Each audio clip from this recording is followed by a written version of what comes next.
We are 2 months away from Apple's biggest event of the year, where we will get our first look at the new iPhone 17 models. And this year, we are getting the biggest iPhone launch ever, with 3 new distinct models: the iPhone 17, the iPhone 17 Pro, and the super slim, definitely won't bend, put unbox therapy on an Apple watch list, iPhone 17 Air.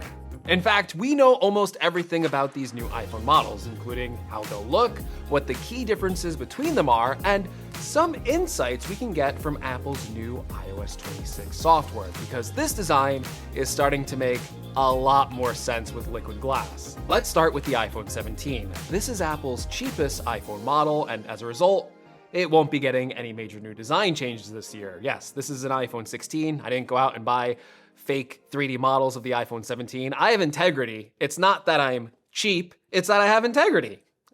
That's what I tell myself. But, this works just fine. I guess Apple didn't want to give this guy a giant camera bump. Now, although the design will be the same, Apple will be introducing new colors, primarily with a new purple and a different shade of green. Think more lime green than this teal on the iPhone 16. However, even though the iPhone 17 looks the same, the specs are getting a big upgrade this year and fixes a complaint people have had for years: the display. Get ready, because Apple is finally bringing the 120Hz ProMotion display to its base iPhone model. This means that scrolling, animations, gameplay, and everything you do on your iPhone will look much smoother, and because it is an adaptive refresh rate, it also means that this will be the first normal iPhone model with an always-on display. Wow, Apple.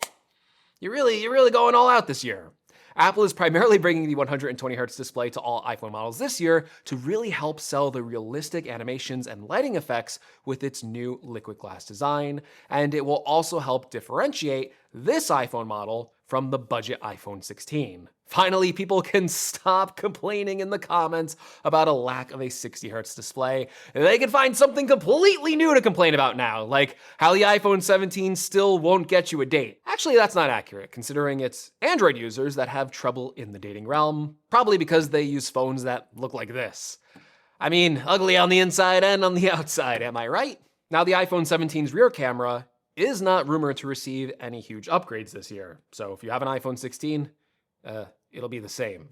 That means a 48 megapixel wide-angle camera and a 12 megapixel ultra-wide-angle lens, the same as this one. Still, there is a really big camera upgrade slated for this phone. It just happens to be the front-facing camera. The front camera is going to receive a megapixel jump from 12 megapixels to 24 megapixels, leading to greater detail and clarity, as well as keeping even more data when cropped or zoomed in. Thank God people can crop in on my face during a FaceTime call and see all 24 glorious megapixels of this. The front camera is also getting a new 6-element lens that will enhance the image quality and lead to less distortion, better low-light performance, and a clearer image overall. It's crazy to me that a few years ago, iPhones were shipping with a 12 megapixel rear sensor, and now the front camera is literally about to be double that. Now, while the 120Hz display and camera upgrade is the biggest upgrade coming to the normal iPhone 17, it is also getting some nice internal upgrades with a new A19 chip, Wi-Fi 7 upgrades, faster 35 wired charging speed, and of course the iPhone 17 will still feature MagSafe charging. Don't worry, it's fine. Magnetic charging is one of my favorite iPhone features, but I had a hard time finding a really good-looking wireless charging stand for my bedside until I started using this Anker MagGo wireless charging stand that actually has a built-in spotlight.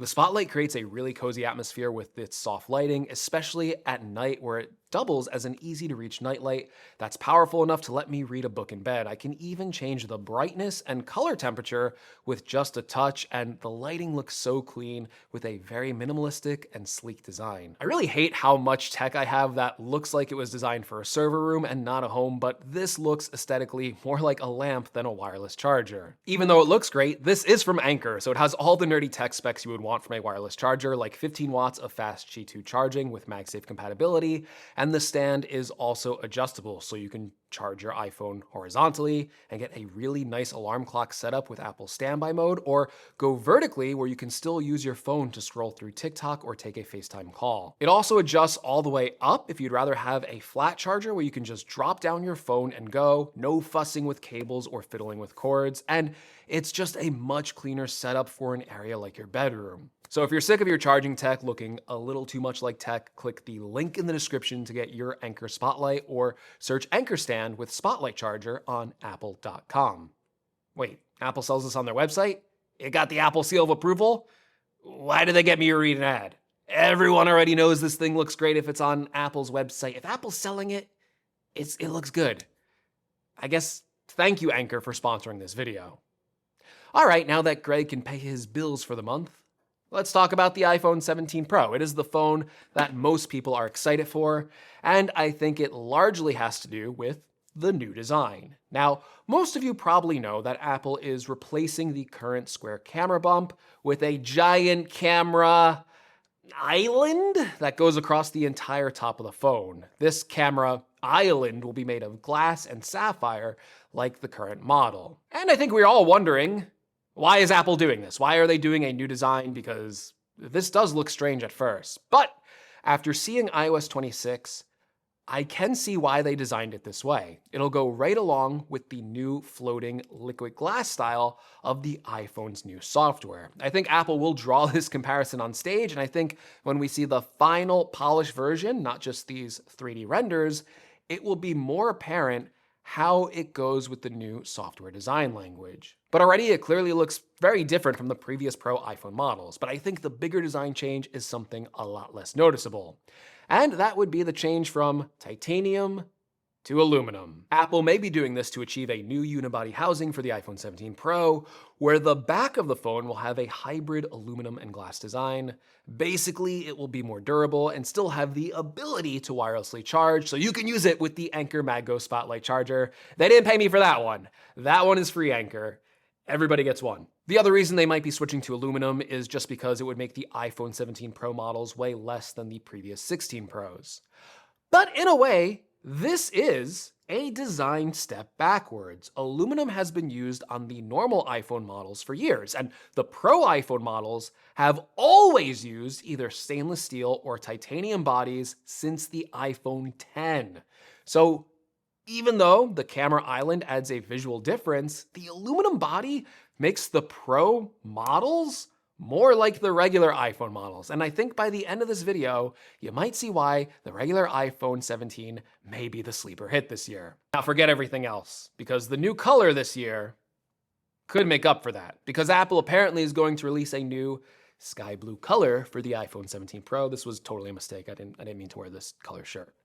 Now, this would be the same sky blue color that launched on the MacBook Air, which I do think looks good, but hey, Apple, you can definitely tune up the saturation a little bit on the 17 Pro. Even though we all know they won't, it'll just be 4 shades of gray all over again. The cool colors will only come on the normal iPhone models. Now, with such a big camera bump, you would assume the 17 Pro is getting some massive camera upgrades. And it is, particularly with the telephoto lens. It is getting a bigger 48 megapixel sensor, so now every rear camera on the 17 Pro will be 48 megapixels. This will allow the 5x lens to not only get more detail and resolution at the native focal length, but it also means that zoomed in photos will preserve more detail, and it's very likely Apple could add a 10x crop mode that utilizes the larger sensor to digital zoom in without losing detail, just like they do with the main wide-angle fusion camera to switch between 1x and 2x. Basically, your photos won't look like potatoes when you zoom in now.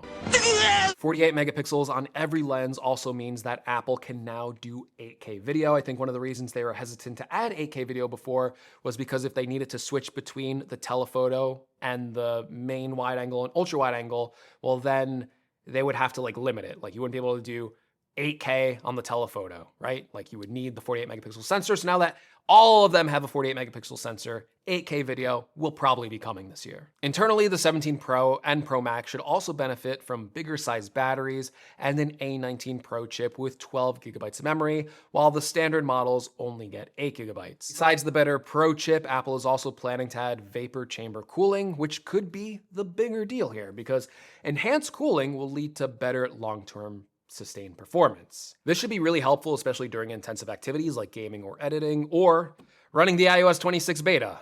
My phone has never been hotter, and I myself have never been hotter. Not in looks, like it's 100 degrees outside. I turned off the air conditioning to film this video, and it's getting hot under the lights, so let me wrap this up, because those are your two new iPhone models. Wait a minute. I missed one. Yes, because in between the iPhone 17 and the iPhone 17 Pro, there is a new model slipping right through, the iPhone 17 Air. And this is a really interesting phone. Display size wise, it will be in between the size of a normal iPhone model and the Pro Max model. So it will have a 6.6-inch display. Now, yes, this will be the same 120 Hz OLED display as the other iPhone models this year, but instead of optimizing for performance and battery life, Apple is trying to make this their thinnest iPhone ever, and apparently it will be just 5.5 millimeters thick. For reference, the previous record holder to the thinnest iPhone was the iPhone 6 at 6.9 millimeters. Yes, the infamous iPhone 6, the one that everyone was bending. Okay, not everyone, just Unbox Therapy like 3 times in a row, but yeah, it bended pretty easily compared to the previous iPhone models and every other iPhone model after that. So you might be wondering, why is Apple making a thinner phone? Did they lose their minds? And more importantly, how are they gonna prevent Apple Track getting a lot of money with a viral video when he bends it? Or more importantly, prevent their customers from bending it accidentally? Well, one last minute and interesting rumor about the 17 Air is that it will be the most premium designed iPhone this year, and even more premium than the Pro, because this will be the phone that's actually getting the titanium frame. Yes, the 17 Air will feature the titanium sides from the 16 Pro to prevent it from bending, because titanium is a lot stronger and less malleable than aluminum. So it should mean no viral video for Lou or Sam, and no accidental bends from sitting on it in your back pocket. Now, the iPhone 17 Air will pretty much have the same specs as the regular iPhone 17. It's going to have the same display, same A19 chip, Wi-Fi 7, the 24 megapixel front-facing camera. However, for Apple to get a design this thin, Apple did have to make some compromises, particularly with the rear camera. It only has one of them. Now, this is the main wide-angle 48 megapixel camera found on the iPhone 17, but it does lack that extra ultra wide angle lens. Another big compromise for this phone is going to be battery life. Because the phone is so thin and so lightweight, it won't have the big battery capacity of the other models. Internally, Apple is estimating that only 60 to 70% of current iPhone users would be able to get through a full day of use before needing to recharge. That is kind of crazy. 40% of iPhone users right out of the gate basically won't be able to use this phone because it won't have enough battery life. Still, Apple is providing new AI battery optimization settings, particularly for this phone, and this feature is already baked into the beta version of iOS 26 as adaptive power mode. This allows the iPhone to make small adjustments to extend your battery life, like lowering display brightness, disabling background activity, and automatically kicking your phone into low power mode once it reaches 20%. Now, even with these compromises, I'm actually the most excited for the iPhone 17 Air model. I kind of look forward to Apple once again chasing the bleeding edge of design, and the fact that it will have the most premium design is something I think a lot of people will gravitate towards over picking better performance or higher end cameras.